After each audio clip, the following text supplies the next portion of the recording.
जय भोलेनाथ। आज सुनिए सावन सोमवार की व्रत कथा। यह कथा सुनने से आपकी सभी मनोकामनाएं पूरी होती है और भोलेनाथ की कृपा आप पर सदा ही बनी रहती है। इस कथा को सुनने से आपके घर में सुख समृद्धि आती है।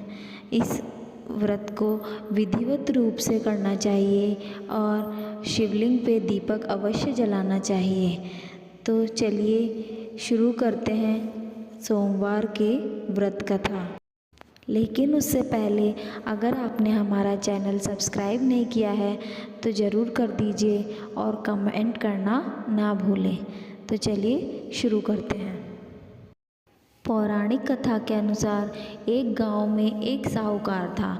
साहूकार एक शिव भक्त था और वह सोमवार का व्रत रखता था और व्रत के दौरान वह भगवान शिव की और माता पार्वती की विधिवत पूजा करता था और शाम को प्रदोष काल में शिवलिंग पर दीपक जलाता था। साहूकार बहुत ही धनी था और दूर दूर तक उसकी संपत्ति फैली हुई थी।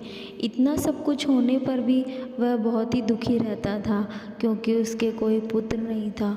उसे दिन रात एक ही चिंता सताती थी कि उसकी मृत्यु के बाद उसकी संपत्ति कौन संभालेगा।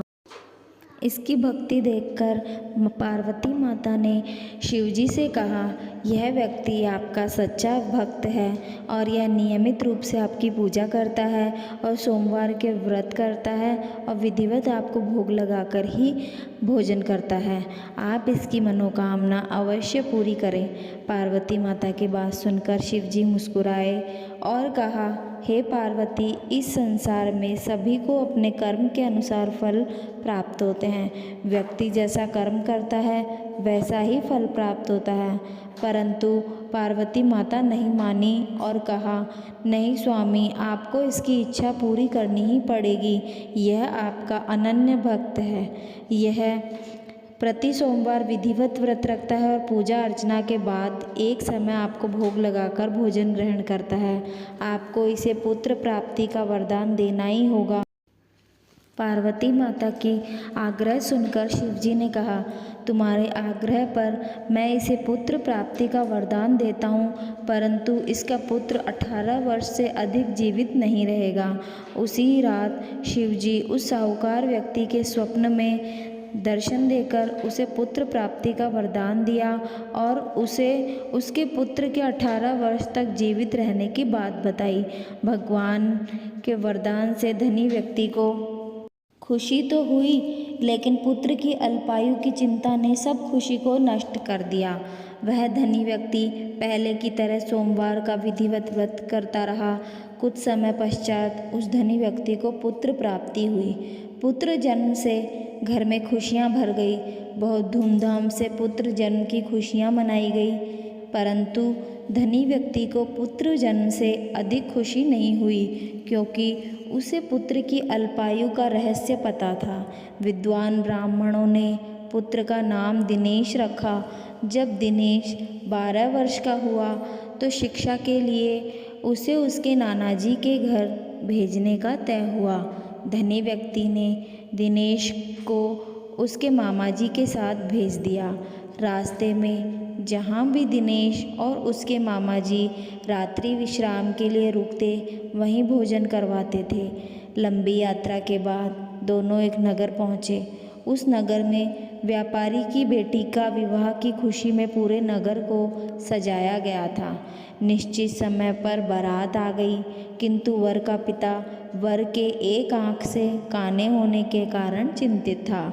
उसे इस बात का भय सता रहा था कि व्यापारी को इस बात का पता चलने पर वह विवाह से इनकार न कर दे, जिससे उसकी बदनामी होगी।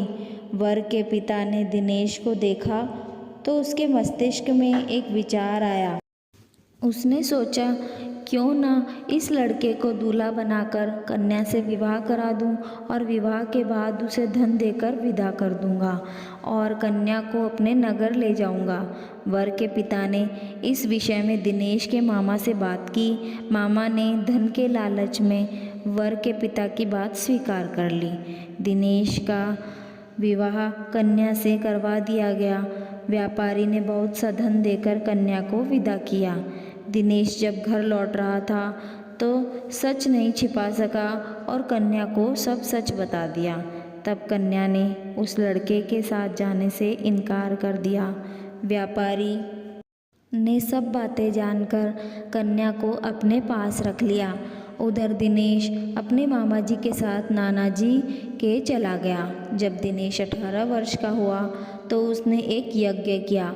यज्ञ की समाप्ति पर ब्राह्मणों को भोजन करवाया, उन्हें अन्न वस्त्र दान किए। रात्रि में दिनेश अपने शयन कक्ष में सो गया। शिवजी के वरदान के कारण शयन अवस्था में ही दिनेश के प्राण चले गए। सूर्योदय पर मामा जी दिनेश को देखकर विलाप करने लगे। रुदन स्वर सुनकर शिव पार्वती ने समीप से गुजरते हुए उनका रुदन सुना।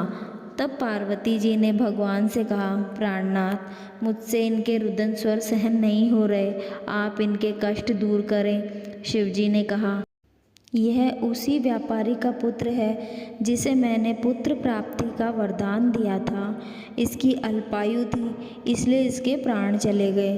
पार्वती जी ने कहा, इसके पिता आपके भक्त हैं और नियमित रूप से सोमवार का विधिवत पूजन व व्रत करते हैं, अतः आप इसे प्राणदान अवश्य दें। पार्वती जी के आग्रह पर भगवान ने उस लड़के को प्राणदान दिए। शिक्षा प्राप्त कर दिनेश अपने नगर चल दिया। रास्ते में वे उस नगर पहुँचे जहाँ दिनेश का विवाह हुआ था। उस नगर में भी यज्ञ का आयोजन किया। वहाँ व्यापारी ने दिनेश को देखा और उसे पहचान लिया। व्यापारी दिनेश और उसके मामा जी को घर ले गया और बहुत सा वस्त्र और धन देकर पुत्री के साथ विदा किया। रास्ते में सुरक्षा के लिए सैनिक साथ भेजे। दिनेश ने अपने आगमन की सूचना अपने माता पिता को पहले ही भेज दी।